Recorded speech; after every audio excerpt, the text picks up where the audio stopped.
Okay.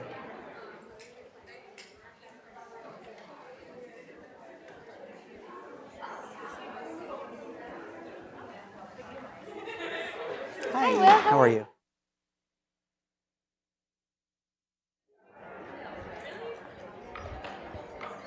Good evening, everyone. Welcome to Edible Education 101, Class 11 of the Spring 2019 season. What a glorious day of flourishing outside. This was a photograph I took this morning from my garden at sunrise. It was spectacular. That red tree is a Quercus occidentalis, which is a western redbud, which is actually a native California tree, and it only looks like that about 3 days a year, so this is a fleeting moment of beauty. But it's great to have you here tonight. It's going to be a really fun and interesting class about experiential learning, how we learn about food systems. Before we get started, I thought it would be interesting to find out, did anyone go on the farm trip that's here tonight? Would anybody care to talk about it a little bit later, if I give you a little bit of time? I won't put you on the spot right now, but you can come down during the question and answer and tell us what you learned. Would you do that? Okay, that would be great. Also, with spring comes new opportunity, and I heard from Alice Waters today that there's a new opportunity in the office of Alice Waters. So if you're interested in being an assistant in the office of Alice Waters, you could probably talk to one of us and we can get you connected to Claire in Alice's office. So this is a job to assist with the facilitation between the restaurant, the Edible Schoolyard project, and everything else that Alice does around the world. So it's kind of exciting. You have to apparently be able to juggle a lot of things, but cooking skills are not required at the beginning. Okay?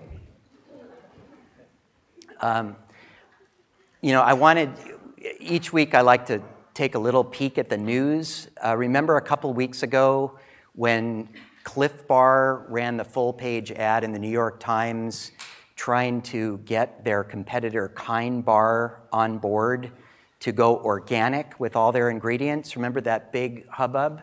Well, today Kind Bar has retaliated, raised the ante in the bar wars, and they've set up a pop-up store in New York, which is only going to be open for a couple of days, but apparently they've created a mock-up shelf of a grocery store, like a small grocery store, and they've created this app that you can take to scan the labels of other products, and it tells you how much sugar is in it. So we have the sugar versus the organic value proposition going on, too, with two companies that we kind of think are in the good guys camp. So tonight, as you know, we've been featuring little vignettes from our teaching team and other graduate students that are taking their educational experience into the greater world. And it's a pleasure tonight to give a few minutes to Fiona McBride, who's a first-year public policy student at the Goldman School, who's worked in a lot of dimensions of food. And I wanted to introduce Fiona and let her talk to you for a few minutes. Do you need this, or you just need the mic? Yeah, how about that? I'll keep this. Fiona McBride.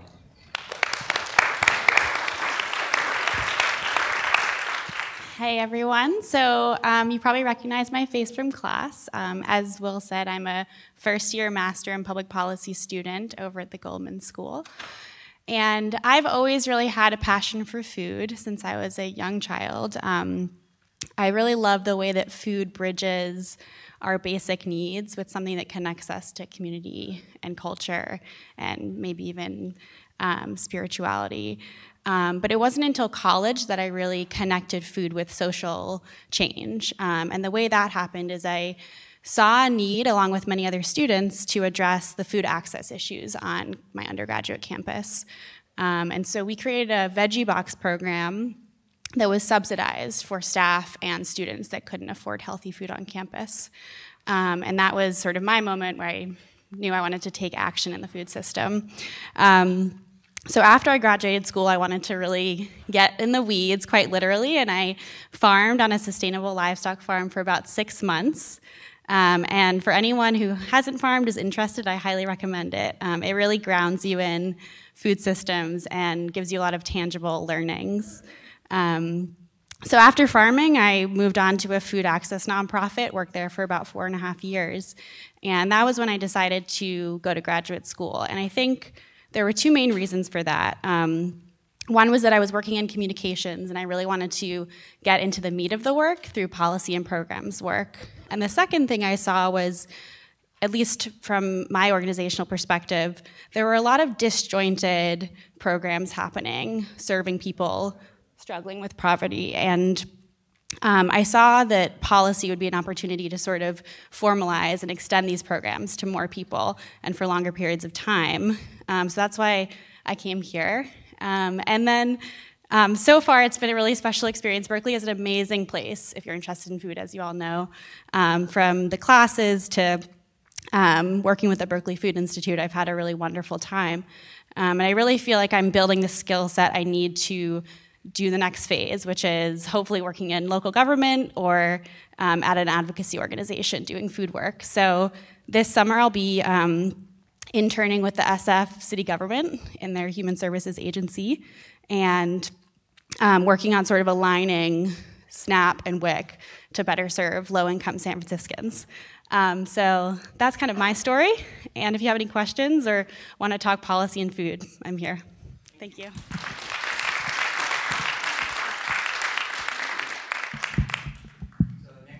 Have another one of our teaching team. You know, I thought we'd just spend a few minutes for the students and then also the guests to give you a quick ramp of where we've been and where we're going. We've only got 2 more class meetings after this one. So remember, this class started with a sense of urgency with the reports that we've gotten from the IPCC about the climate models really underestimating the rise in temperature that's happening, and then that Lancet report at the beginning. So the goals of this class were to help you foster and develop a sense of food systems intelligence, to become an enlightened eater, sort of to wake up to all the interdependencies in the food system and how your own choices every day affect that food system, and then really to develop a sense of how you might take action, both personally, collectively, and to find leverage points in the system. So as I mentioned, we started with the announcement in January that we're actually in the midst of a global syndemic linking obesity, undernutrition, and climate change. And what was material about this was the first time an organization like the Lancet, really the leading public policy journal in the world, got out of its silos and connected these issues. Historically, in research and even business, academia, they're all treated as silos. So we came to this moment of waking up to that.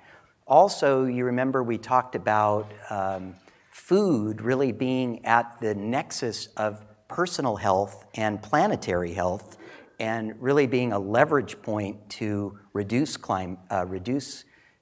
or slow temperature rise or draw down. This chart that I've got up here is from Drawdown, the project that Paul Hawken talked about last semester. And that section in red in the upper left, those are all the interventions that have been identified to show how food can actually slow global warming and climate change. So it's a huge area of potential, and it requires both systematic change, but it also requires individual commitment. Then you'll recall that we just counted the first night that we were all together, how many people were in the room. We multiplied that times the number of times a day people would eat, times the number of times you'd eat during a year, and we figured out, and then a lifetime, and we figured out that the people in this room alone would affect the choices around over 15 million meals. So just to go from the individual to the collective, just the small audience and participants in Edible Ed make for a formidable lever. We talked about what a healthy food system looked like. We got a sense of what systems thinking is. We have been relying on Danella Meadows' systems dance for the rest of the semester, which is kind of an intuitive way of interacting with systems, kind of intuitive and scientific. And I identified these kind of 4 highlights tonight. Get the beat, locate responsibility in the system. This all relates to our speakers tonight. Go for the good of the whole, and celebrate complexity. And I always love the last one, hold fast to the goal of goodness. So then we wanted to get a deeper look at the system, and in the first 10 classes, we have selected guest speakers from really thought leaders, innovators, entrepreneurs, researchers, people who are really making a difference with their work in the food system. And we selected those people really based on the defining principles of Berkeley Haas. And they are questioning the status quo, confidence without attitude, students always, and beyond yourself. And I was thinking back especially to our conversation last week that Naomi Starkman led about representation in food media. And I really felt like what we're doing here at Berkeley is leading the way. The conversation that we had, the people who were here, the perspectives they had, that they bring is a special conversation. It's not happening everywhere, and it's really great that we're able to kind of provide the platform and frame for it. And then, we have just 2 classes left. We have next week, we're going to have almost like a tasting menu of entrepreneurs who are going to be here to talk to you about their companies and how they're working to transform the food system. We have the CEO of the vertical agriculture company Plenty will be here. We've got an executive from Impossible Foods. We've got another professor who runs the alternative meat lab here at Berkeley. It's going to be a really fantastic class. Michelle's going to be here in lieu of Michael Pollan, who let me know he wasn't able to be here just about a week ago. And Michelle's going to fly in from Connecticut. Michelle is he's a 4 times James Beard award-winning chef. He's a lifetime social entrepreneur at Ashoka. He's a very, very thoughtful, charismatic man. He started his life as a chef. He's led the nonprofit Wholesome Wave for many years. And now it'll be really interesting because he's starting a for-profit company called Wholesome Crave, which is sort of the sister company to Wholesome Wave, to create this virtual circle of having a market-based company that's going to sell vegetarian and vegan soups and organic soups to provide resources to Wholesome Wave, the nonprofit, which provides sort of bonus for people who are on the SNAP program and want to get double credit at the farmer's market. They also have a vegetable and fruit prescription program. So that's going to be a great class.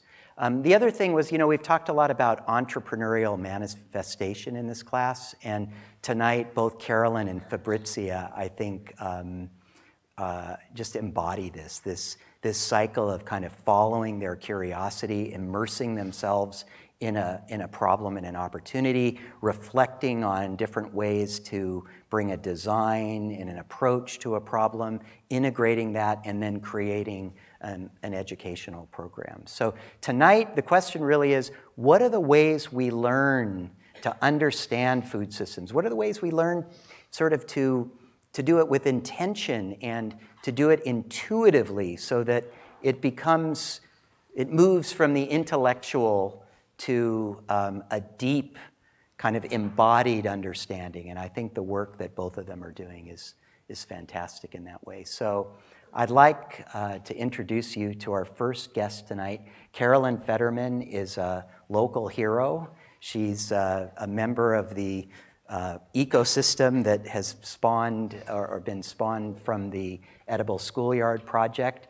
She went off kind of on her own as an entrepreneur to innovate and find a new way, borrowing some kind of both new and traditional approaches to bring education, food systems and food education, firsthand education to children. And she's working right here in our backyard in Berkeley, and now beyond, scaling up, as they say in the business school. And she's here to tell you about the Charlie Cart story. So let's have a warm welcome for Carolyn Federman. Thank you.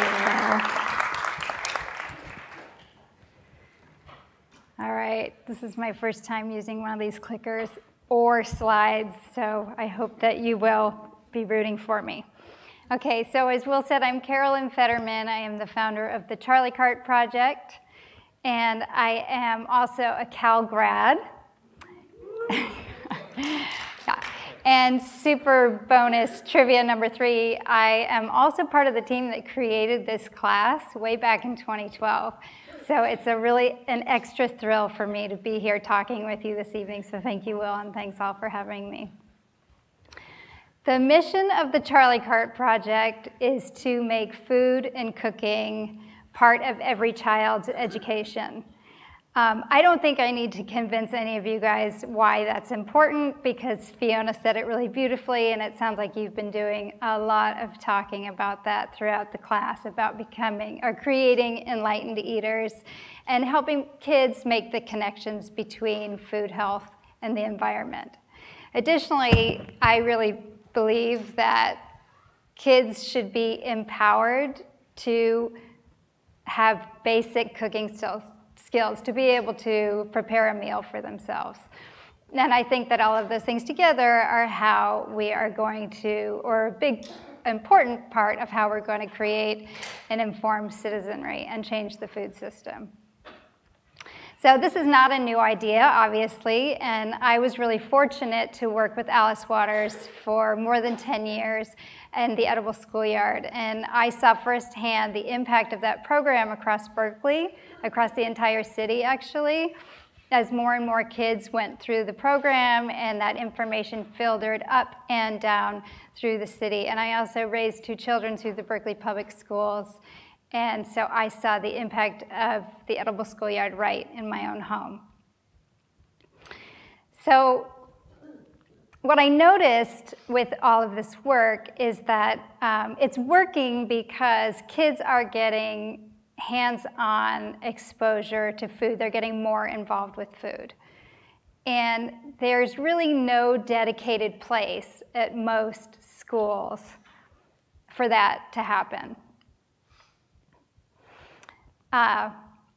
Even in a lot of schools actually don't even have a functioning cafeteria kitchen. So I thought, if we can't bring the kids to the kitchen, why don't we bring the kitchen to the kids? And I started looking around and doing some research about mobile kitchens. Let's see. No? Yes. Okay. And I found a fantastic model in the Chuck Wagon. So were any of you familiar with the Chuck Wagon before I changed the slide? Raise your hand if the answer is yes. 3, 4. Okay. So a lot of young people don't know what the Chuck Wagon is, but this is the cowboy's kitchen wagon. And it's really ingenious. So the wooden box on the back is called the Chuck box. The Chuck was the food, so they would store their sourdough biscuits and coffee and salted dried beef, you know, like standard cowboy fare back there. And then it also housed very orderly and neatly and well organized the cups and bowls to eat the food with, the firewood to cook the food with, and the pots and pans to make it with. And in a moment of total brilliance, they made a hinged cover of the box that also doubled as a prep surface. So the cowboys had everything that they needed all in one place. And I thought, okay, this is exactly what we need. And so the Charlie Cart was born, the great-great-grandchild of the Chuck Wagon, in case you're wondering, because most people ask us that. These are the components that come with the Charlie Cart. So we think of the cart and the tools, the equipment, appliances that come along with it as the hardware. And the software is the curriculum that's aligned to Common Core and the training and support that we provide to folks out there in the field. And we, just a point of clarification, we are a nonprofit. A lot of people mistake us for a for-profit because we sell the cart. But we sell the cart actually for two reasons. The first reason is that we found when we gave it away, it kind of sat in the corner and collected dust. And when people are purchasing it, they literally are invested in it. So we sell the cart for that reason, and also to offset the cost of creating it because it's really quite expensive to manufacture it. And then we fundraise for the software programmatic components. And this is my fabulous team that I could not live without. And they are the folks that go out there and meet with educators all across the country and give them the training and support that they need to be able to do this on their own. So I want to give you a little bit of a visual about how this works. So I'm just going to ask you to use your imagination and imagine that you are walking into a 4th grade classroom and they are studying ancient civilizations. And at the front of the room, there's this beautiful, colorful kitchen.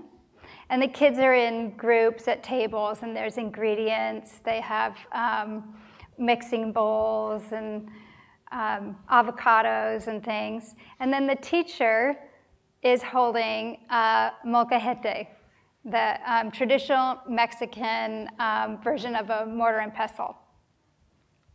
And she's explaining to the kids that this is an ancient technology. It has been, essentially, it's unchanged for thousands of years. So while the kids are making their guacamole and their hand-pressed tortillas, they're also getting a history lesson. But it may also be a science lesson. Maybe they're learning about the evolution of the corn plant. Or maybe it's a math lesson about volume and proportion, measurement. So you can imagine the possibilities are endless with a great teacher, of course. So this is all what's happening in the classroom. And we have found that with all this learning going on, the Charlie Cart is much more than a mobile kitchen. It's a platform for education. Kids are mixing, measuring, they're working together to read a recipe. They're getting exposure to fresh foods, to different foods. And they're also learning to use essential cooking tools.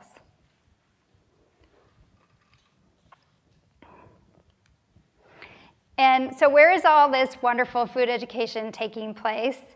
Well, we've been surprised that it's not just schools. We designed the program for schools, but all kinds of organizations have found that this all-in-one educational platform is working really well for them.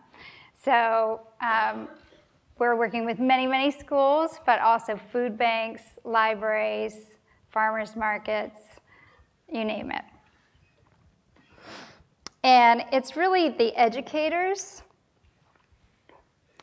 that are bringing this program to life in ways that we just never would have imagined. This is their tool, and that's so important because they understand their communities much better than we ever could. So I'm going to show you just a couple of those educators. This is Joey Kozlowski, and Principal Deb Hoffmeyer at Tongue River Elementary in Ranchester, Wyoming.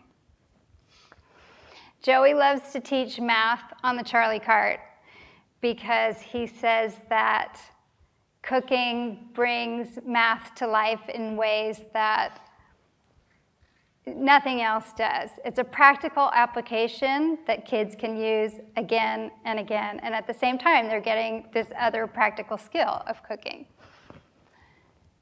And you know, every site is unique that we work with. When you're trying to affect change at this scale, there's really a broad spectrum of need. Deb Hoffmeyer, Principal Hoffmeyer, told me that some of the kids at her school were crossing the street to the local liquor store to get a candy bar for dinner. And now that they have the Charlie cart, they're learning to prepare meals for themselves. We love working with Wyoming. The program has become really popular, and they have 14 carts across the state now. Another standout educator who's taken the Charlie cart beyond the classroom is Janet Chung, librarian at the West Oakland Public Library. So here's Janet celebrating Chinese New Year with her patrons. She gave a demonstration how to make dumplings, and then the kids got to make their own dumplings. And these librarians, they went so far above and beyond. They ordered all of the children's books about dumplings from all the surrounding libraries. And then they had 3 tables full of books on display.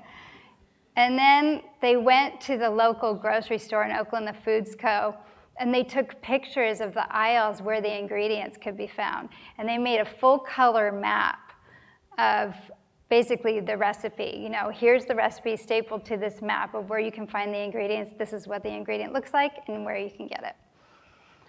And the kids loved it.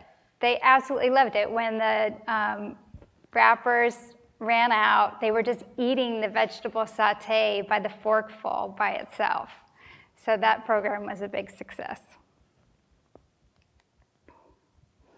Oh, this is a really great call to get. This is Dana Mitchell from the Low Country Food Bank in Charleston, South Carolina. So Dana called me up in 2015, and she said, the food bank has a problem. I think the Charlie cart may be able to help. They were trying to increase the quantity of fresh produce that they were supplying to their clients. But they found that their clients were throwing the food away because the food was unfamiliar or they didn't know how to prepare it. So they got a Charlie cart in 2016, and they took it out. That first summer, they took it out 52 days in a row to senior centers, teen centers, school fairs. And that cart really took a beating. We learned all the design flaws that summer. But we fixed all those, don't worry. And so they were able to demonstrate how to use that fresh produce. And all these years later now, their programs are expanding. Now they're including grocery store tours. And their community partners have requested more recipes to work with, so they know that it's working. And then the South Carolina State Library wanted to get in on the action. They're the neighbors of Low Country Food Bank. So they got their own Charlie cart, and now the 2 agencies have partnered so that they can reach more folks across the Low Country. And that is really one of the organic benefits of this program that we are actively trying to promote, are these connections across communities so that we can reinforce the message of food education throughout an entire area.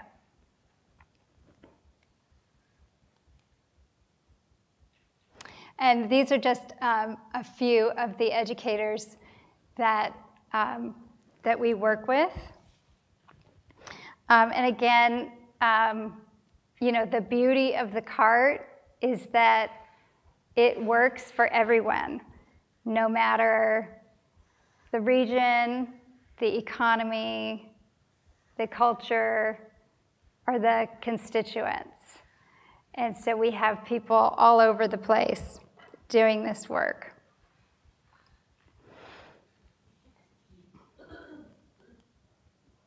And the great news is those fantastic change makers are everywhere.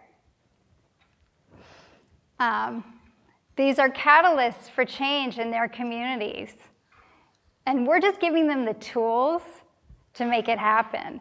And look where they are. I mean, this always kind of blows me away. We shipped our first carts in 2016, 12 carts, and now we have 125 in 36 states.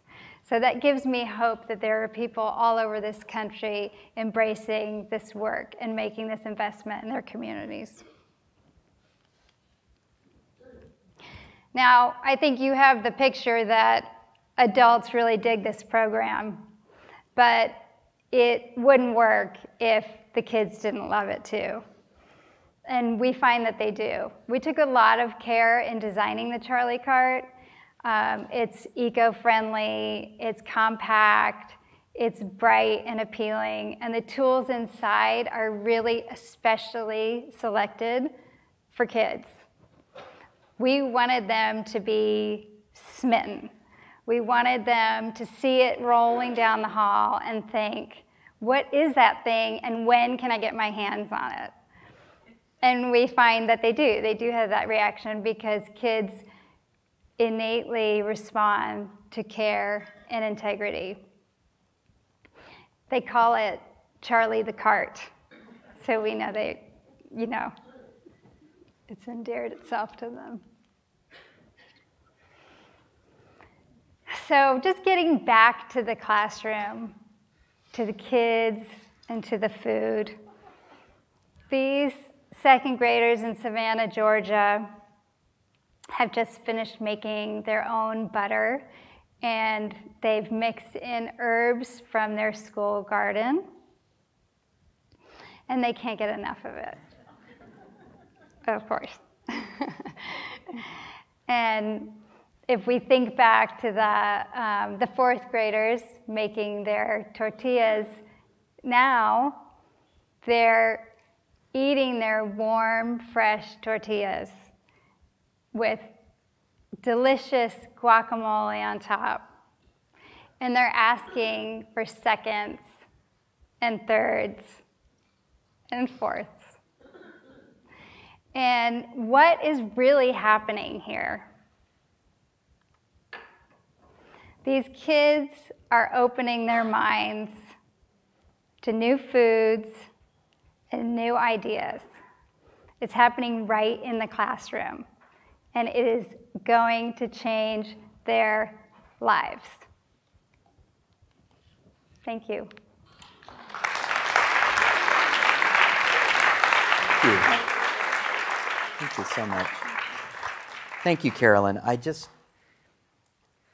I'm indebted to Carolyn because she really helped me become part of this class. And you can see what's really beautiful about her story is this kind of combination of taking her personal experiences, identifying a problem, going out and you didn't tell the whole story of how you recruited all these people to kind of help you and design it. And she was very resourceful, like an entrepreneur is.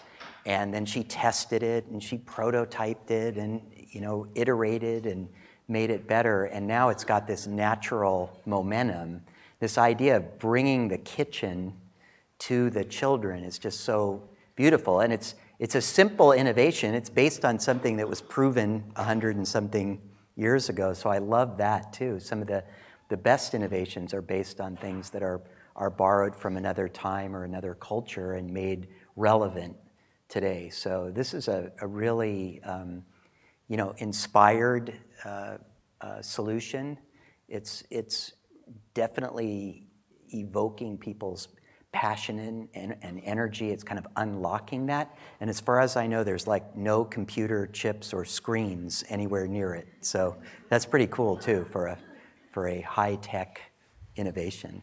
So there's also something kind of like spiritually big about this. It makes me think of that saying about you feed a person for a day and they're full tonight, but if you teach them how to cook, they'll be full and happy the rest of their lives. So this is really transformative, and I think it's a nice example. It's also, wonderful to see. I think, Carolyn is a very, very thoughtful person who's taken action out of this kind of integration of all of her life experience, her education, her work with the Edible Schoolyard Project, her work with Alice, and then, of course, just raising children and seeing how important this is. So thank you again.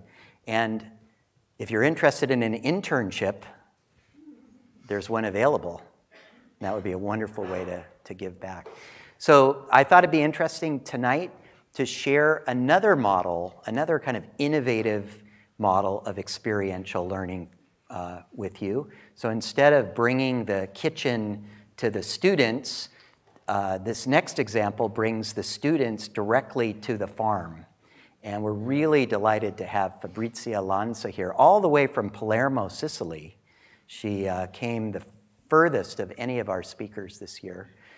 To share this with you, but I thought it would be a wonderful complement to see something that's happening kind of in schools and libraries, and to actually what happens when people spend a concentrated amount of time literally and figuratively living, breathing, and getting their hands dirty on the farm. So let's have a warm welcome for Fabrizia Lanza.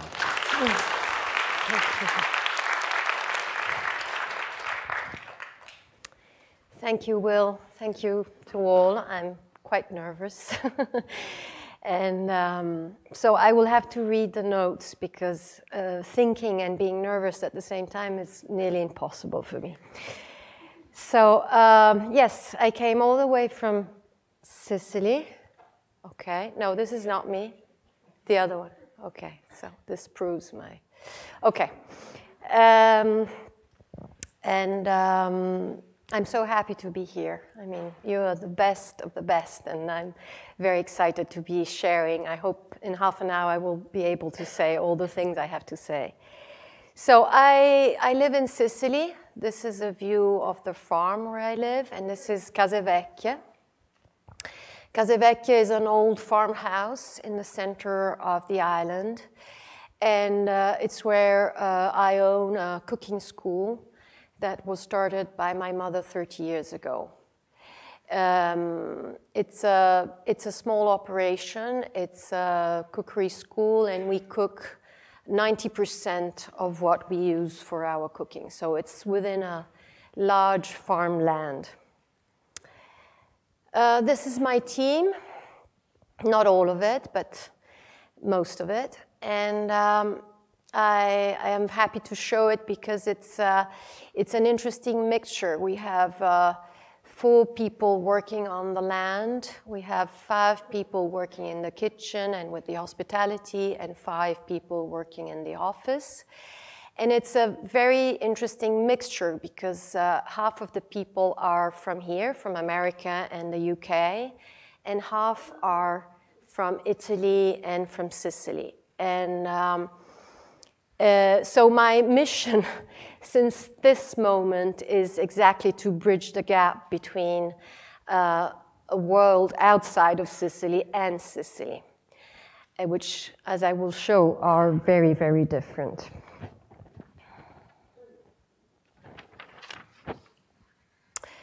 This is my mother. As I said, she started the school. Anna is her name, and I called the school out of her name, Anna Tascalanza. She started the school in 1989 in a moment where nobody in Italy was talking about food as much as they do today, for sure. things were happening here, but in Italy, people were just eating food and not talking about it. So she was quite a visionary and a pioneer, especially in Sicily, where there were no existing cooking school. She started the school because a friend of hers who owned a cooking school in Tuscany, Lorenzo de' Medici, suggested she could kind of use her country house to host people and teach them how to cooking. So she loved this, and she opened her house to visitors who would come and learn about Sicilian cooking, Sicilian tradition. The house on the right, you can see this big estate. It's my family estate, and the school is within this estate. It's a very, very large estate. And there are two main houses, the one you saw before where the school is, and another house where there is a winery.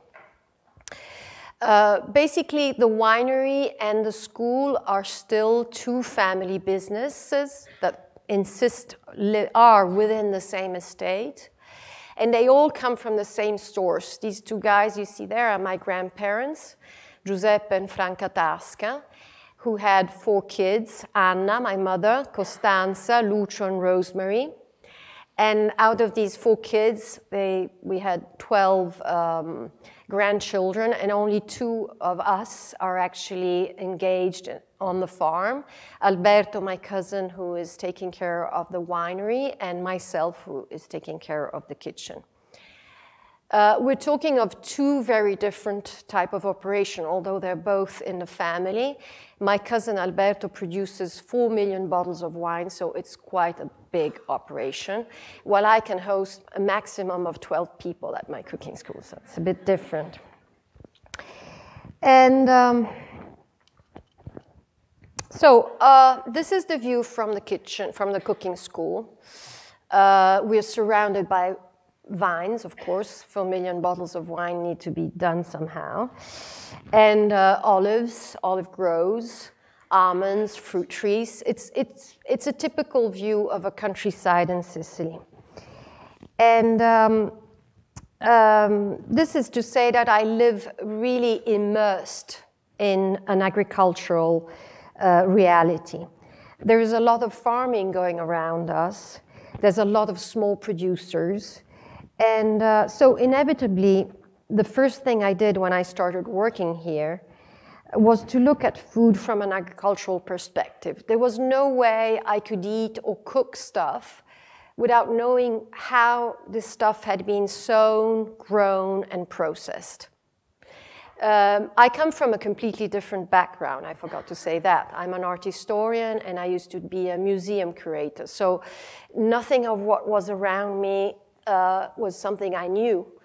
But at the same time, living on the farm and living with farmers, I came into contact with all of this. And all of a sudden, I had to decide if I wanted chickens, what type of breed, if I wanted to butcher them, or if I had to sow a certain type of flour or another, and which purpose that flour had to be sown for. So it soon became very clear to me that what I saw out of my window, there was an incredible connectedness between what I was eating and what I was seeing out of the window. And this, I thought, was the amazing value of that place. I thought that this was the fact that I was opening my windows, seeing vines, seeing olive groves, seeing wheat, and I was eating the pasta made out of that wheat and drinking oil and wine made out of those olive trees and those vines, for me, resonated. I mean, I thought it was incredible, and I thought this could be a fantastic way, a fantastic narrative, like the core of the story I should share with my community and with the people coming out of my community to visit. It seemed obvious, but it's not, because in the remoteness of Sicily, even small producers have issues with the global market. I mean, it's not that we are privileged because we are Italian and everything is beautiful and everything is clean, good, and fair. Even there, we have some issues. And every time I come here and I listen to these stories, I'm always amazed of how lucky you are that you have a context that somehow share your same values. Over there, it's very different. I want to give you, I did the wrong stuff, of course. So, okay. This is some view of the cooking school, of the people working with me, but I wanted to give you some data. I had started this talk very precisely, very academic, trying to give you as many data as possible, because I don't know if many of you know about Sicily. But then I'm really not a numbers and data person, so I said I better say things about the story. But this is one thing that remained, which is important, because I looked into 3 dried pasta producers in Sicily. One is called Forno Santa Rita, and it produces 50 tons, as you see, per year. The other one is Feudo Mondello, 220 tons. And the third one is Tomasello, which is an industrial pasta producer who has shut down recently and produced an enormous quantity of pasta. What was very interesting to me is that you can see that the first 2 that are both considered artisanal pasta makers source their grain organically in Sicily, sell it at quite a high price, because we're talking of €7 a kilo, and 4.40 for a kilo on the Feudo Mondello, and have their markets basically 90% into the foreign world. I mean, they sell to Japan, they sell to Germany, to Korea, and so on. While Tomasello, who produces industrial pasta and sources his wheat from Sicily and also from abroad, has his main market in Sicily. I thought that was interesting, because when I spoke to Spinello, who is the producer of the 50-ton guy pasta, he said to me, well, if I had to live on a Sicilian market, it would be impossible for me to survive, because my pasta is too expensive. Yes, it is expensive, and for our standard, if you compare the prices. But if you go and have a breakfast in the morning in any cafe in Sicily, and you buy a cappuccino and a cornetto, you would spend the minimum croissant, meaning you would spend as a minimum 2.20 euros. Okay, so quite a lot, and people would have no issues in paying for that. While half a kilo of his pasta would cost €3.50. And you would feed 5 people.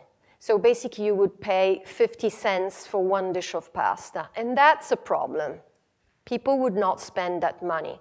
So it's a matter of cost, for sure, but it's also a matter of culture, of this context I was telling you before. The fact that the local people don't know that eating a good pasta made with wheat grown locally and organically is better for you than buying a pack of pasta that costs 5 times less, but it's probably made with imported grains or non-organically grown wheat.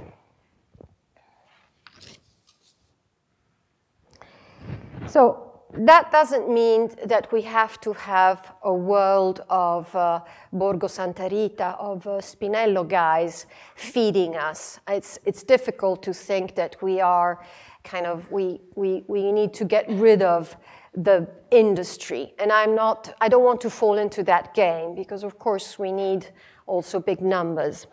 But at the same time, if you look at a little bit of numbers, you can see that Sicily is mainly an agricultural land, and it produces around 12 and 13% of the whole agricultural produce in Italy. So Sicily is really strong in agriculture. You can see it has the largest cultivation of vines in Italy, 17% of the whole.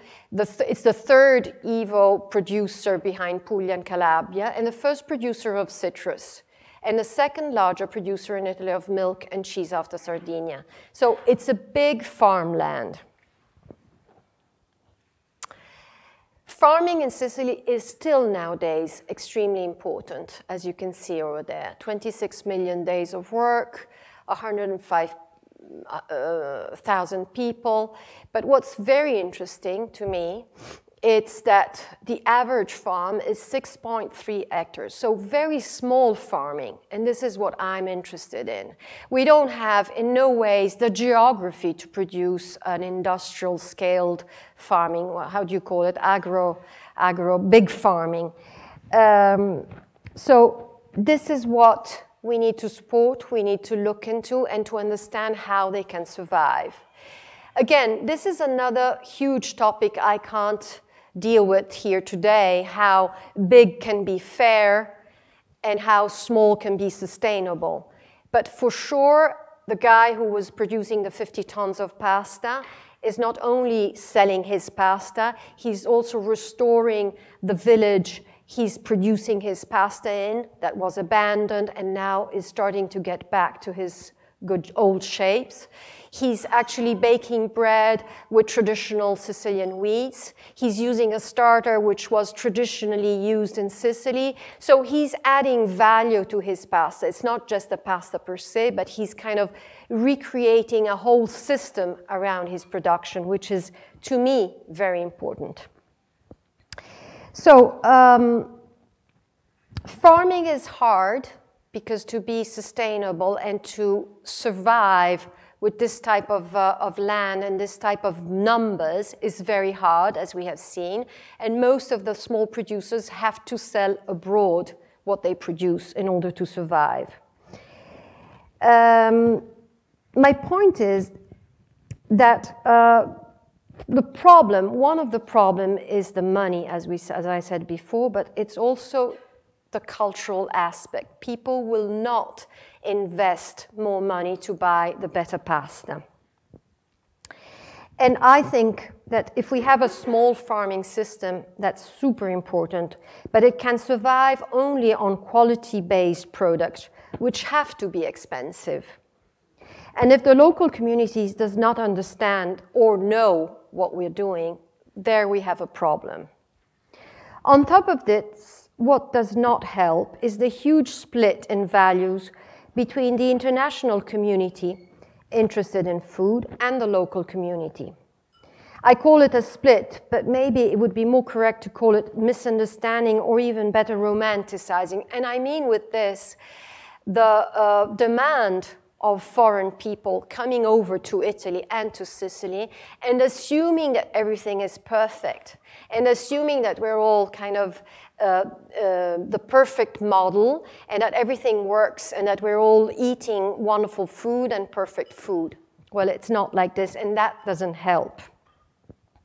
To explain what I mean, I will use the words of anthropologist Vito Teti when he states that to have a correct understanding of what a traditional meal in southern Italy looked like until 40 years ago, we must look back with an empty stomach, not the full one that most of us enjoy nowadays.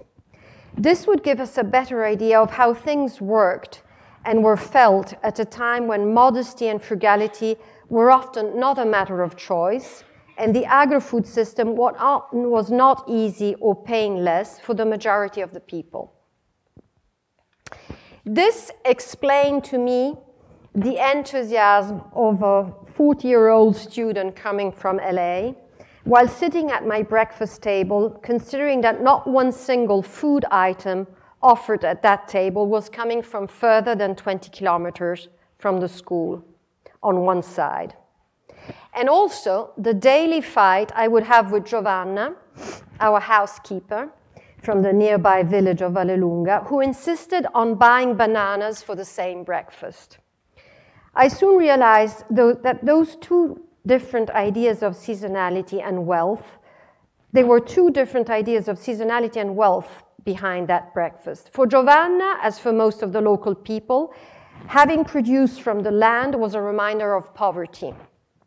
It was more important to her to prove that we could afford buying bananas and that we should put foreign people at ease with food they were familiar with. For the American from LA, on the other side, I realized how effortless and easy this picture of locality could be. I mean, he had no idea of the price in terms of fatigue, of personal life that breakfast would bring up.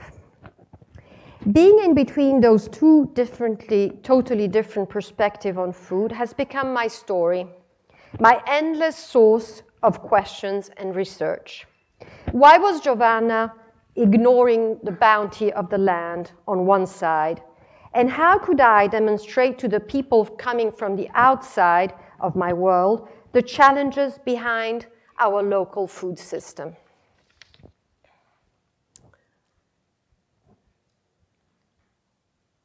Sheep. So, taking action. So here came in my question. How could I, as a single person in a place lost in the middle of nowhere, which is where I am, take action or in some ways contribute?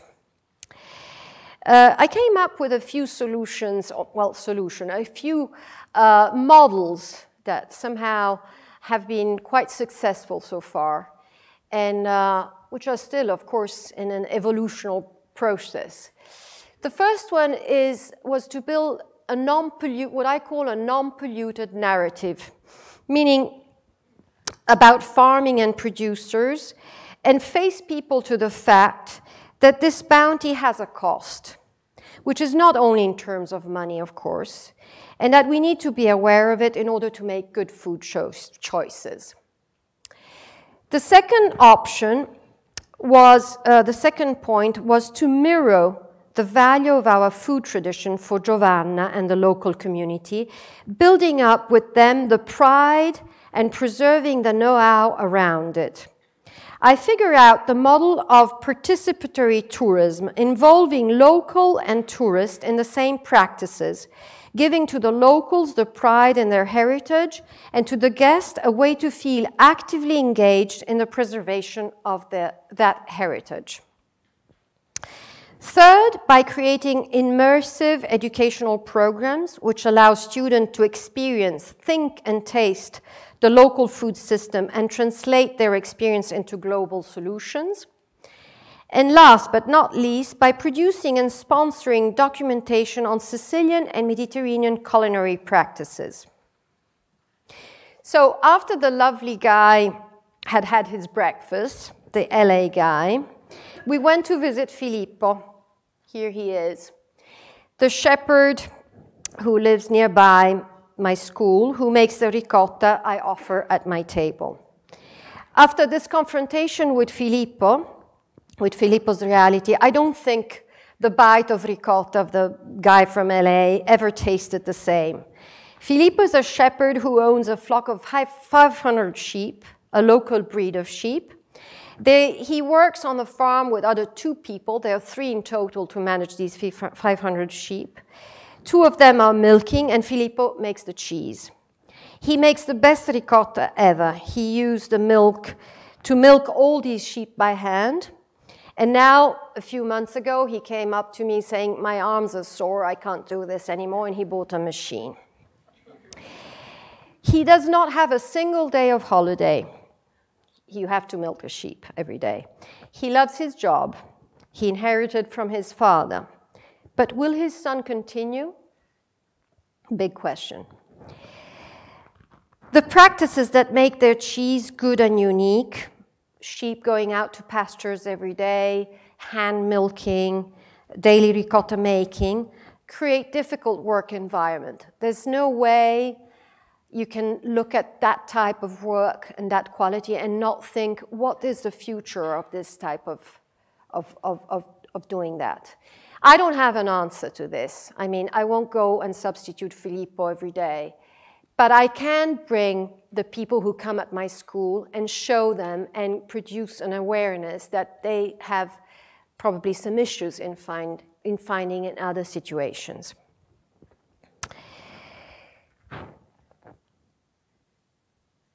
Here's a blurry photo. Anyway, we have always been famous at the school for the quality of our tomatoes. And therefore, for our tomato sauce and tomato products, which my mother before me used to make every summer, and now I make for the rest of the year. So when I started working at the school 10 years ago, I decided I had to make a big business out of this disaster. I'm not good at selling and nor dealing with numbers.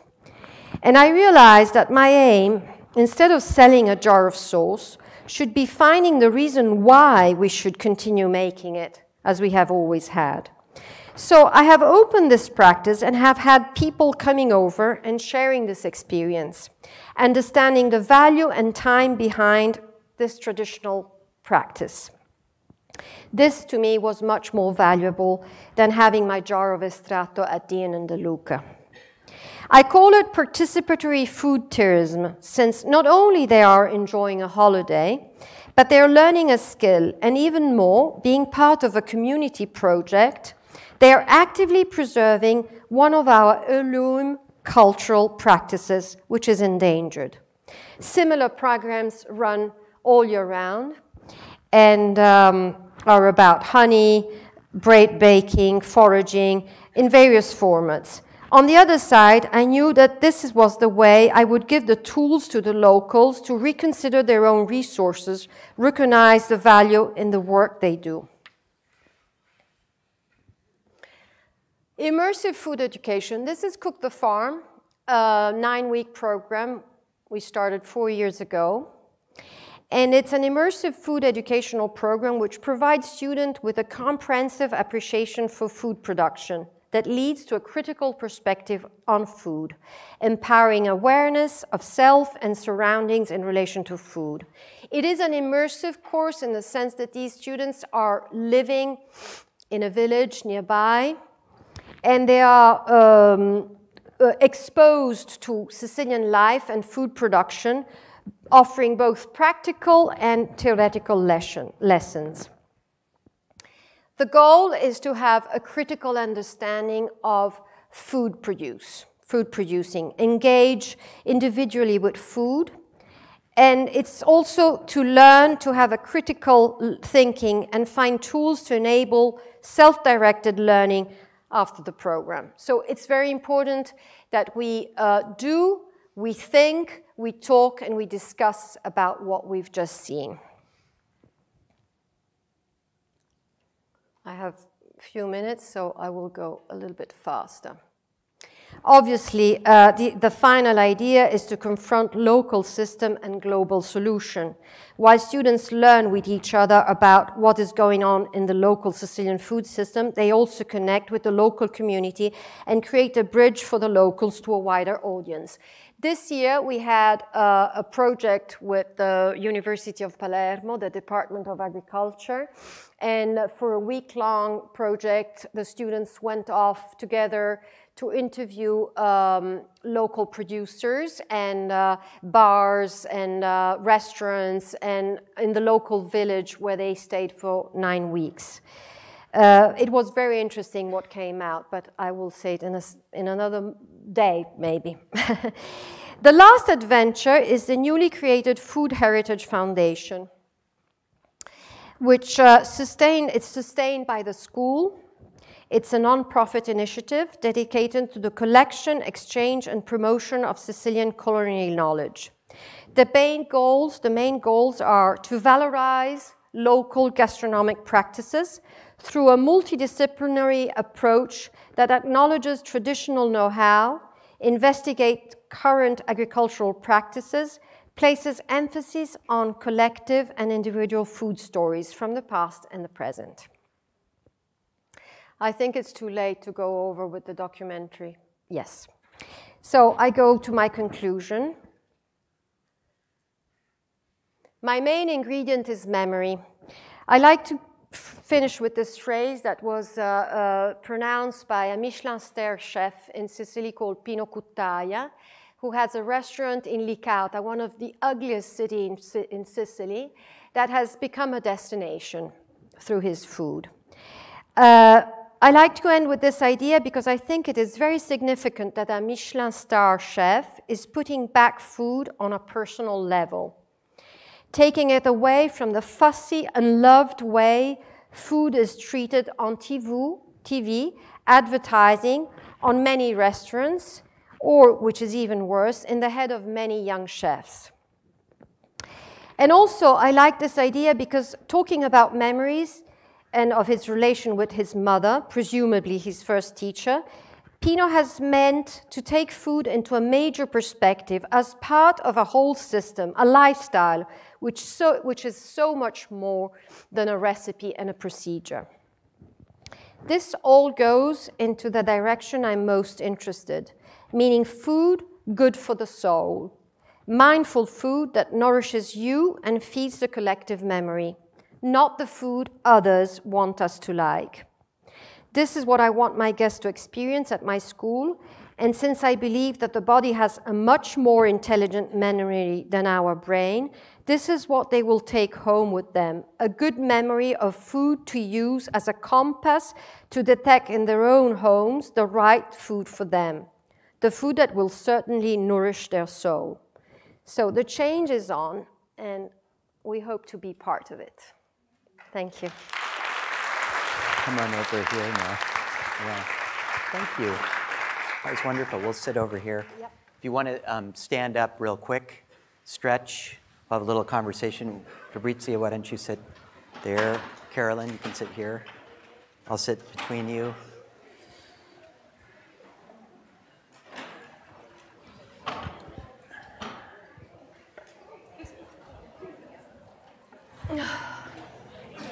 Okay.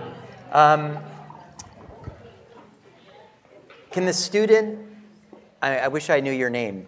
Can you come up and talk about the farm? Introduce your, bring the mic up here. So last week, or a couple weeks ago, Alice and Bob Kennard were here. And Bob Kennard offered a, yeah, come up here, a farm visit. And a number of students went this past weekend. So tell everybody how it was. What did you do and what did you learn? Who are you and what are you studying? First, my name is Kai. I'm a senior nutrition student.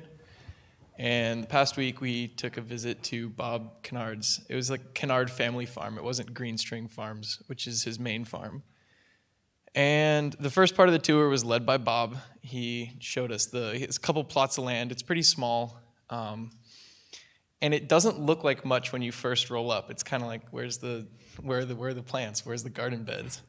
But then he explains, well, right now we're kind of in the process of planting everything, and we left a lot of the native plants in there for the winter, the wild mustards and stuff like that, stuff you would normally consider weeds. And then they're in the process of converting it over to Ross's farm as well. I guess this is kind of the first one that Ross is taking over. So then he led the second part of the tour, and he was kind of telling us about some changes that he wanted to make, kind of modernize it. Bob's whole approach is 50% of the plants are for output and 50% of the plants are for the soil. And so Ross is like, yes, but is there a way that we could make that more commercially viable? You know, kind of keep the spirit of the practice alive, but make it something not only that is more profitable for him, but maybe something that more people would be willing to adopt. And I thought it was a really cool tour. He showed us around, and yeah. So in your studies, are you doing anything to connect nutrient density to farming practices, or is that an area of interest to you? Or it definitely has become one after taking this class. I think that initially a lot of nutrition is kind of geared at, well, let's just get the people eating fruits and vegetables first, and then maybe we can think about sustainability or farming practices afterwards. But it's moved into the forefront now. Great. Well, thank you for that, Kai. Thank you. Yeah, appreciate that. Did anyone else go that wants to add to that narrative? That was really helpful. Would you recommend that people do this? Yeah, absolutely. Okay, good. Well, I wanted to thank Carolyn and Fabrizia again. I think both of you inspire me because you took sort of a big idea and you made it practical. and you each bring kind of a lot of intellectual rigor to thinking about what you're doing, and again, you translate it in a way that becomes very, visceral. And I thought we're moving toward the end of the semester, and one of the things that I really hope that we can do for the students is plant the seeds of the power of taking action in some kind of entrepreneurial form. You've blended both a for-profit kind of cooking school experience with the Cultural Heritage Foundation, and you chose a nonprofit path, but with kind of a little bit of earned revenue to offset costs. And maybe you could each just talk about how do you get comfortable with not knowing how things are going to turn out? Like you got an idea. How do you do that? How did you do that? How did you go from like working for somebody, watching how it all happens, to like taking that diver? How did you go from one career, decide, okay, I'm going to go do something that really calls me? Maybe just talk a little bit about that. I think that it all starts with an idea. If you have an idea that you are really passionate about, there's a little echo. It's okay, they'll fix it. Okay. Yeah. So when you have an idea that you're really passionate about, you don't pay as much attention to the negative input, I guess, if you will. Okay, you ignore it a little bit. Yeah, you have a little bit of blinders. Eric, maybe you could just keep all these mics on because this is going to be a conversation. So that would be great. Thanks. So you ignore the doubters a little bit. And the internal doubters, I think it gets shut off because you're so excited about whatever it is you're doing. How does passion show up? People talk about passion a lot. They talk about the passion. What is it? How do you know when you're passionate about something? When it's fun. It's fun? Yeah. Like it's not an effort. Yeah. It's kind of effortless. What about for you? Is it the same thing? Absolutely. Like, you just keep going for it. It's like a snowball. It's got an energy of its own. Yeah. Yeah. Mm-hmm. So you wake up, you feel that energy, and you might feel it like in contrast to something else that like feels like a drag or like an effort. Yeah. You wake up one day and you've got this idea and it starts carrying you along, and then people start saying, oh, I heard somebody else did that and they failed, or boy, that's really going to be hard. You don't hear these voices. You don't. You No. just tune them out. Yeah. Yeah. Yeah. I call that pathological optimism. Yeah, you do get a lot of that, right, Fabrizia? You get so many people tell you that it's not Yeah, going to work. but I think if you were susceptible to this kind of voices, you wouldn't do it. You just go like a ball. And is that like a personality trait, or is that something people can learn? I think it's a personality trait, honestly. Yeah. So I think it's, if you find something that is interesting to you, you go for it. Okay. And what about this, like, comfort with being in the not knowing? Like, you don't know how it's going to turn out. You don't even really know necessarily what the next thing you're supposed to do. How do you build the capacity for that not knowing? Not thinking. Not thinking? Yeah. Well, I'm an obsessive researcher, Oh, so okay. I don't worry about not knowing because there's just too many things to know. So when I don't know something, I just ask someone who's an expert in that. Oh, and you go so out and get an expert. Yeah, Okay. so I never really feel concerned about that. What experts did you draw on to get Charlie Cart from idea to fruition? What were these types of expertise? You name it. No, tell us. Yeah. Well, I I'm talked eager. a lot to Alice Okay. Waters, and I talked to Michael Pollan there on my advisory board, and Harold McGee. Oh, so you had an advisory board. I put together an advisory board. That was the first thing that I did. How did you do that? I called people who I thought would be able to help me had a lot of expertise that I didn't have, and asked them if they would help me. Yeah, so that was what I did. That's how I did that.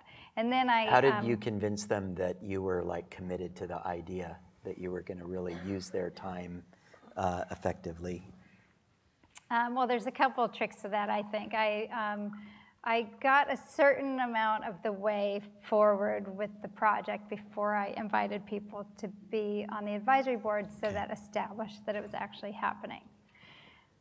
So you were on your way, and this was going to be worthwhile for them, busy people with lots of other things to do, to pay attention to you. Yes, okay, so if you guys are really looking for pro tips here, when you're We only want pro tips. when you're trying to get somebody super busy like Alice Waters or Michael Pollan to spend a little bit of time with you, you have to be so judicious about how often you contact them, the way that you contact them, and the intentionality with what you are bringing to them. So it's like a super quick email with a headline that they are definitely going to open, and you only do it every once in a while when you have a very specific ask or a piece of information that they're going to be interested in. What about you, Fabrizia? What were things you did to move the idea? Unfortunately, I don't have a Michael Pollan and an Alice Waters in my surroundings. And this is a bit the question. So we have wonderful farming and things, but we don't have a context that is so aware as you have it here. So I can say that I came up with these ideas because I was mainly curious and ignorant, and I wanted answers for myself. So the Cook to Farm program came out of this, came out of the fact that I really wanted to understand, and it was very difficult in a world of farmers, of males, and to get the right answers and to understand how the process went through. So I started interviewing and asking until I figured it out, and I wanted to share this. And yeah, and the success is not the success is because people are coming asking the same questions. And this I love your model of preserving cultural integrity, and also, but asking the question of how does this local system relate to this global food system. I really appreciated you showing us what happened to the local macaroni company. But it also brought up this tension, which comes up almost every class, between the food we should be eating, the food that's farmed in a particular way without pesticides, that's healthier, more nutrient dense, is more expensive than what the sort of generic products. And that gap is creating barriers to affordability and access. And so we're battling that question every week in this class. I think every week there's a question about this. How do you think about that, and how did you kind of build it in? Obviously, you've got a very diverse group of users out there with the carts. Have you been thinking about that? I mean, it's easier to go to like a charter school that's filled with PTA money to buy some nice accessory, but how did you think about sort of diversity, inclusion, affordability in the Charlie Cart blueprint? It's a big question, and one that we think about a lot. So my personal belief is that we should be using organic food, and I always make organic food at home. But when we go out in the world with Charlie Cart, it's really important to us that we meet people where they're at, because you can't take people on a leap from A to Z if people there's a lot of stigma in some places around the word organic. So we're just, and in other places, we're just getting people, like Kai said, to just try to eat some vegetables, try to eat some fresh fruit. So I think it's important to be aware and in tune with your audience. And then you can help them move along. Once they are with you and they trust you, over time, you can help them move along.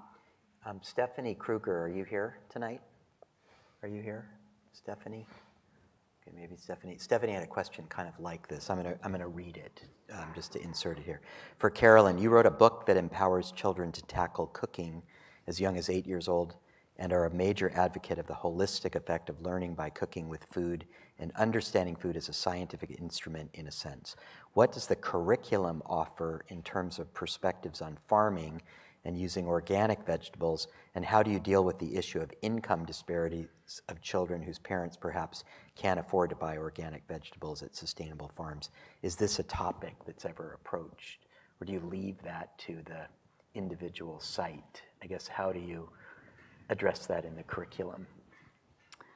So the curriculum does talk about agriculture. So I think there's a couple questions in there. There's like, do we talk about agriculture and do we talk about organic, and the income disparity. So there are three pillars of content in the curriculum. So there's food education, which we define as the connections between food, health, and the environment. And then there's cooking skill, and then there's academic content. So each lesson has one piece from each of the three pillars. So there's a lot of ag in there, actually, and it is our goal to help kids be aware of where their food comes from and how it's processed, and then what it does inside their bodies, and what it tastes like, and how to make it, right? So there's a lot packed in there.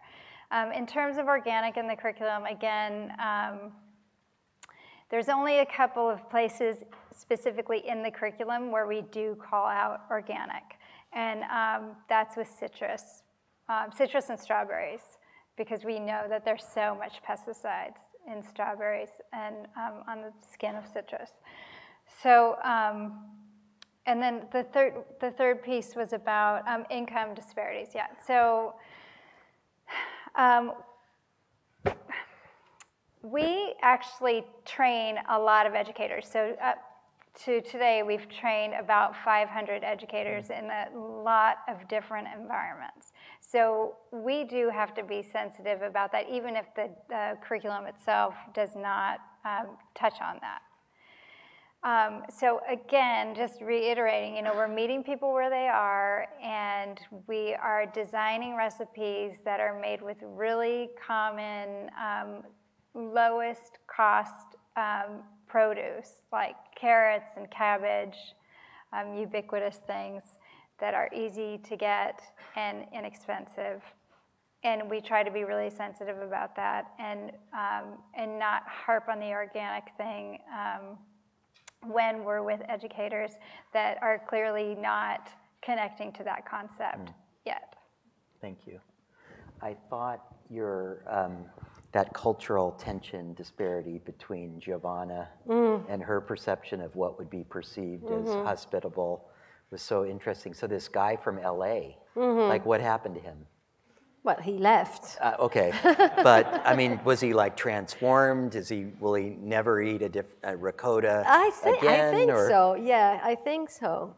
Yeah, I think so. He was really transformed. Yes, like many of the people who come there, they. What do you see? Like, how does this change people? A lot of them tell me. I mean, I never thought the flour had a flavor or a perfume. I never thought that ricotta tasted like this, or I had no idea you had so many varieties of citrons. We do tastings with 55 different varieties of citrons. There's a almond museum next door to me that has 220 different varieties of almonds. I mean, people don't know. They just don't know.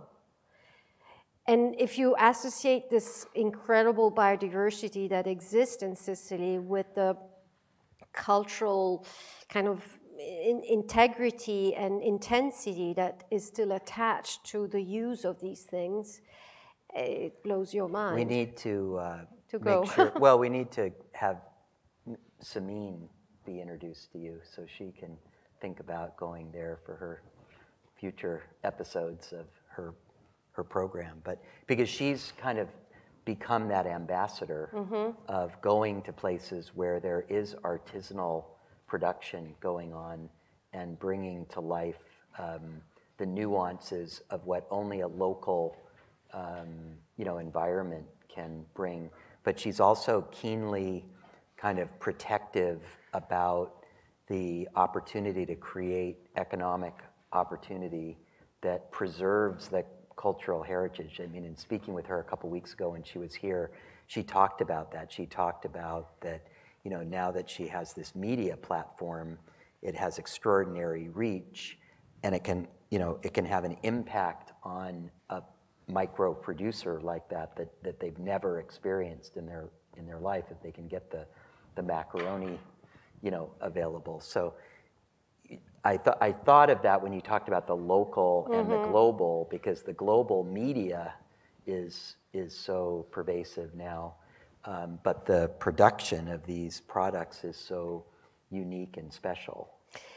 Yeah, I think that it's also very important that the global media should search for the right thing. I mean, I had an interview this morning with a TV producer who requested from me, who wants to do a thing in Italy on Italian food, and asked me to produce some nonnas making pasta. And I said, basta. I don't want to talk about nonnas anymore. They're dead. And so I think that also... You might tell everybody what a nonna is. Nonna is a grandmother. I doubt anyone, nobody. Okay. I mean... No, but this is to say that that image. You see that's an old colloquial. It's an old romanticized idea of Italy that doesn't help, because these people are kind of looking into. I mean, industry is another thing, but to go into an artisanal, evolved world where technology can help and produce stuff in a decent number that you can support yourself. That's another story. And the nonna is in her grave happily. So does Sicily have any resources for these artisanal producers, or is that? No, exactly. This is the problem. It's that these single producers are little heroes that fight strongly against a local market that doesn't understand them, and in a competition on the global market, which, I mean, it's hard. It's very hard. And so how do you get to go cook the farm? Do you have to, you apply. Send a nice email that's really nice succinct with a nice picture of yourself. Hear that, everybody? Yeah. Is Sage Lenier or Lanier here? Sage? Here she is. Where's Sage? Can you come, you want to come to the mic and ask a question? Well, while Sage comes to the mic, I will. So, Carolyn, how many Charlie carts could there be? I'm gonna play venture capitalist here. How many Charlie carts could you get out in the world? I mean, in the United States. No, in 3 years. What's your goal? You went from 12 to you grew 10 times in 3 years. That's pretty impressive. What's next? 200,000 something. 200,000? Yeah. Wow. And what resources do you need to get there? We need people to support the programs, and we need money. How do people hear about it? Like, how does one librarian or one teacher, how's that happening? Like, have you unlocked? It's been 100% word of mouth right now so far, yeah. So you need an intern that can really kick it this summer. Yeah. That's a big goal, to go from 125 to 200,000 in one summer. No, it's not one summer. Yeah, okay. Maybe 10 years. Sage, what's your question? And tell us, you've been here before, but that just shows that you ask good questions. So. Yes, hi. Hi, my name is Sage. I'm a third-year undergraduate here. My question is for Fabrizia. And I was wondering, I was curious as to what people like you advise as solution for people whose ethnicities and or homelands no longer have cultural cuisines. For example, I personally am a genetic mixture of Black American, white, and Native American. For one, I have no one culture, And for 2, all 3 of those groups are so disenfranchised from anything even remotely resembling a pre-industrial food system that there's no possible way for me to discern what a reclaiming of those cuisines would look like.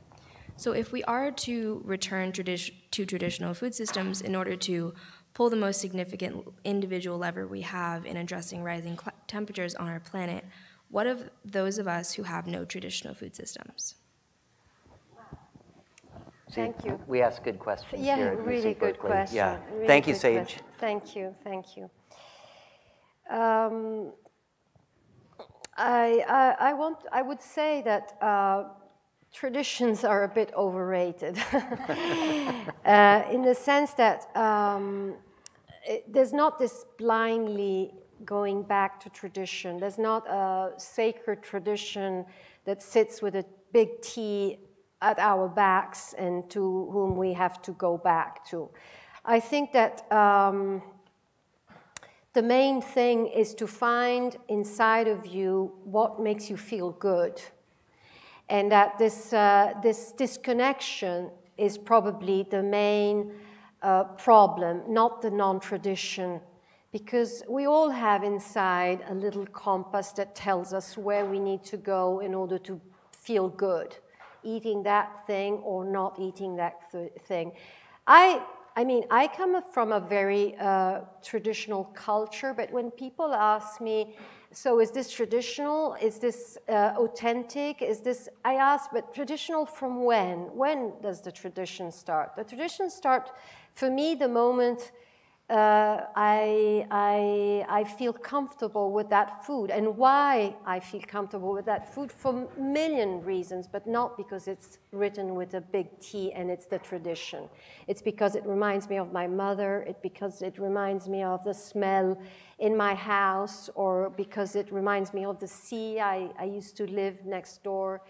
So I think you create your own tradition wherever you feel comfortable. I don't think there is a written tradition that is universal, or the good one or the bad one, if I answered your question. That's a beautiful answer. I think this idea of a compass is so interesting, whether it's a, you know, this sort of directional path in life. And I think that in the kind of life we live now, that's so, you know, permeated with technology and so much information and noise, sometimes it's hard to listen to that compass. So how do you guys get in touch with that compass when you have to make some decision? What's your process?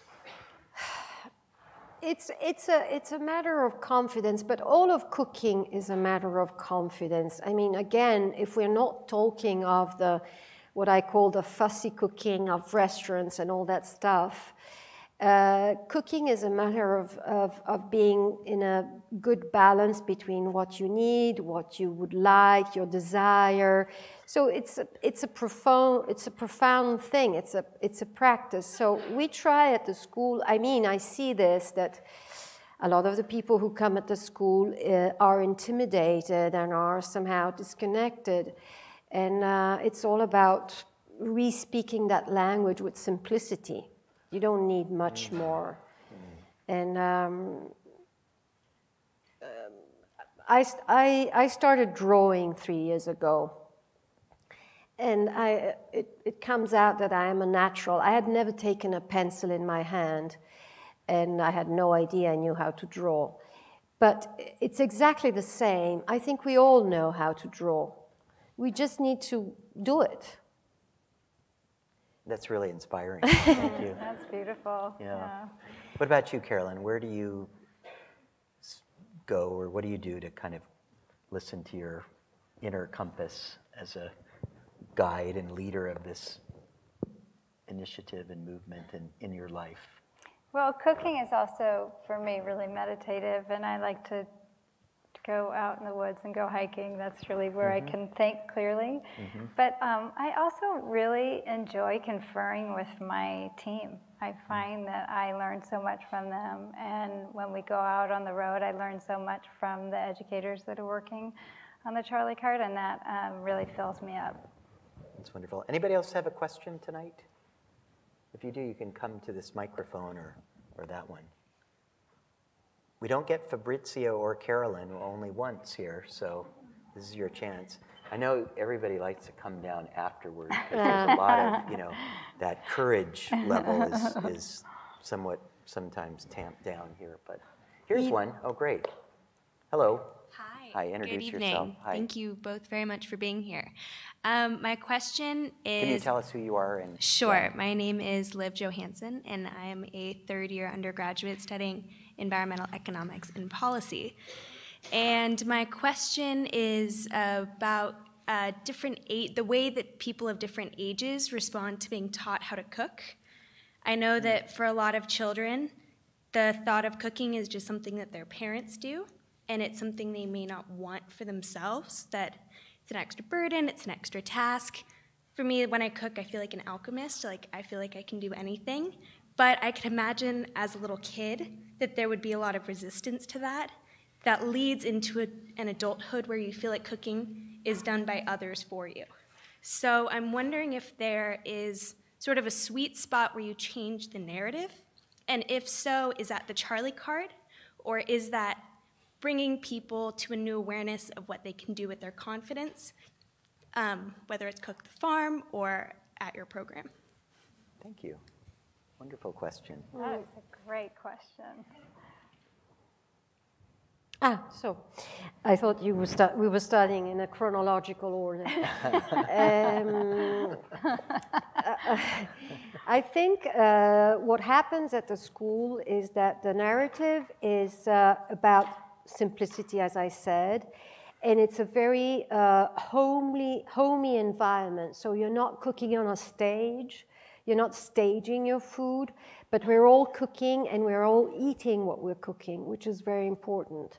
So it's not just the cooking, it's the harvesting moment of what you then are going to cook. It's knowing how to harvest, it's knowing what you're harvesting, then preparing the meal together and then sharing it, which is part of what I intend in this whole operation, because nowadays, again, part of this porn cuisine that I think is like this on TV is that cooking is separated from all these other acts. It's very kind of frozen in this I don't know, crazy language. I don't recognize one single act. While there, people feel comfortable because it's part of a daily process, and so it's not so detached from what you do every day. And even people that don't feel confident, which are the majority, relax, and then things flow. Sweet spot. Yeah, well, we keep it really simple for both kids and adults, and I guess the difference is that we can layer in more information with adults because they can absorb it. So with kids, we might, we do some stuff with rhubarb, and we always start out telling the kids that rhubarb was originally a medicine, and it was used to make people vomit. And you would think that the kids would just go running, but the first thing that they want to do is try it. To vomit. Yeah, and then for adults, we might do something, you know, kind of equally simple. Like something we do a lot is show people, so our chef educator, Sue Chin, will show people how to dice a mango and cut it in half and, you know, open it up, and it's that beautiful little design, and it pops out so easily. And for adults, that is a revelation to see that they can do that and make it look like how a chef could do it, and it's actually not that hard. It kind of helps people cross a hurdle. So start simple and provide some kind of relatively short-term amazement. Yeah, in context. Right. Yeah. Victoria, do you have any questions online? No? Well, I'm going to turn it over. There's a question. Oh, you want to come up and ask? Yeah. Ceci, do you have a question? No? Okay. Okay. Yeah. Okay. I'm Fiona. Hi, Fiona. I go to Minerva Schools, which is not Berkeley. What is the biggest question on your mind now? It can be with your own projects or just with the food system in general, but the biggest question that you've been thinking of. And if that's too big of a question, then constraint in the last month. It's always a great question for entrepreneurs. When I'm at a board meeting, I always ask the person, the CEO, usually, what's keeping you up at night, which is sort of another version of that question. Well, I'm not really prepared to answer that. I'm sorry. I might have to email you later. But I am still thinking about the organic question.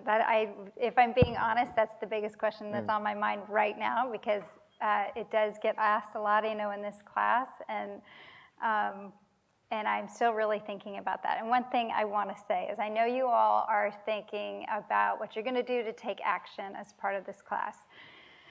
And there are so many doorways into fixing the food system.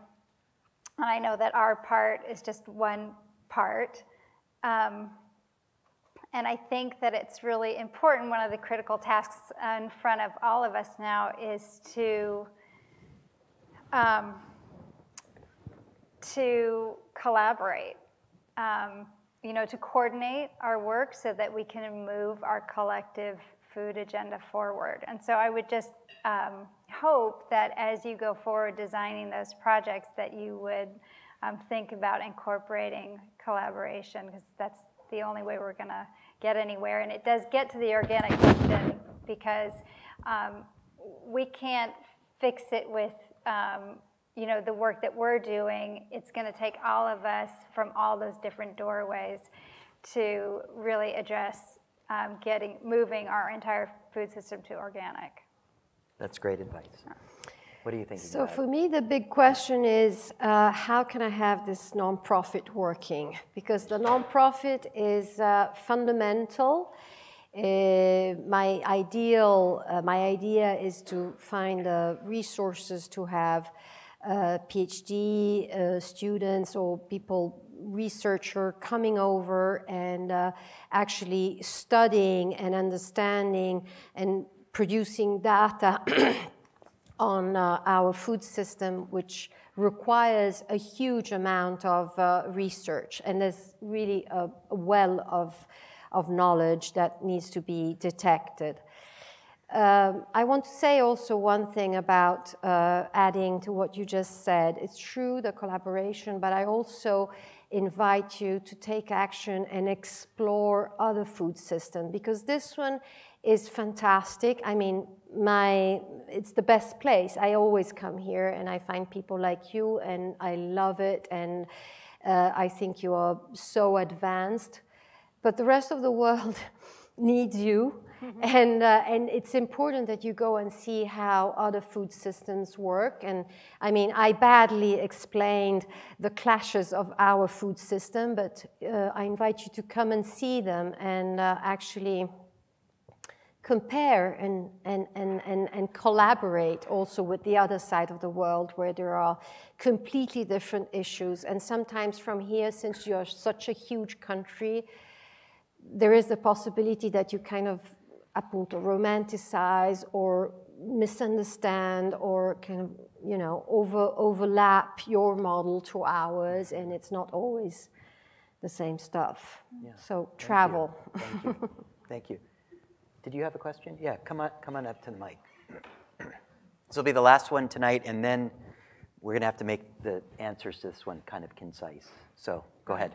Hi, my name is William. I'm an international student from Taiwan. So my question, I would like to, I guess that would be in reference to the second speaker. So I have two questions. The first question is, you mentioned about there's 3 companies or agricultural brands in Sicily that 2 of them sell organic food, and the third one sells synthetic or semi or inorganic food. Mm-hmm. So my question is, and as you mentioned that in Sicily, people don't have the habit of, like, let's say, eat organic food because it's expensive, and also I guess they don't have the habit or the contact, as you mentioned. So in order for those 2 companies to survive, they must have to sell to other countries like Belgium and Japan, or other countries like Germany, mm-hmm. To survive. But so my question would be, since they're selling in like that little quantity, like 20 tons or 50 tons, which is like way less than the third company, at an industrial, I guess like setting. So if they're selling in that low quantity, how do they get the customers to recognize their brand, build the connection, because they have like very least exposure compared to like industrial like scales? Because in, for example, like wait, I'm going to stop you. Yeah, sorry. Just in the interest of time, did you kind of get the question? Yes. So how do they build their local customers? How do they get exposure to the locals? You mean? To international. Yeah. Well, they're very good in marketing. So they have wonderful websites, and they point directly. They go at fairs, and they go directly. They build their own things directly for the international market because they know they won't succeed on the local market. Okay. Because like back in Taiwan, when we go to like, yeah, sorry. We have like a minute, so All right, I'm going to give you one more minute. Go All ahead. right. Second question would be. Well, oh, no more questions. All right. You had your question. Okay. Maybe come back tomorrow or next week with another one. Okay, All right, I'll finish great. this up. Okay. So because back in my hometown, like when I like visit like organic food stores, they're usually like much harder to find compared to like those industrial scale supermarkets. So and also the quantity that they sell are also very little. So like sometimes when we go there for looking for organic foods, it's really hard to find because most of them are just like perhaps like all sold out. So how does that like build the customer and organic food supply like trust? And also because of the little quantities, so I guess it's just really hard for customers to kind of want to buy their products or the company like at a larger time span. Yeah. So. The second part, I didn't quite get it. I didn't either. We'll have to, you know what? Yeah, we're going to have to, just in the interest of time, you can talk to Fabrizia a little bit after class. I'm happy to give my email, and you can maybe we can have a chat. Anyone who wants to ask more questions, I'm happy to. That's wonderful. Share my email. Thank you. Let's have a big hand for our guests.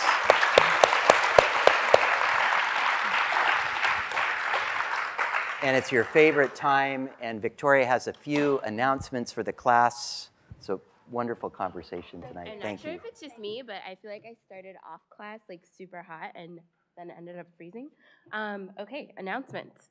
Let's see. Okay, so right before class, I posted the prompt for Essay 2, so you should all be able to see that. If you can't,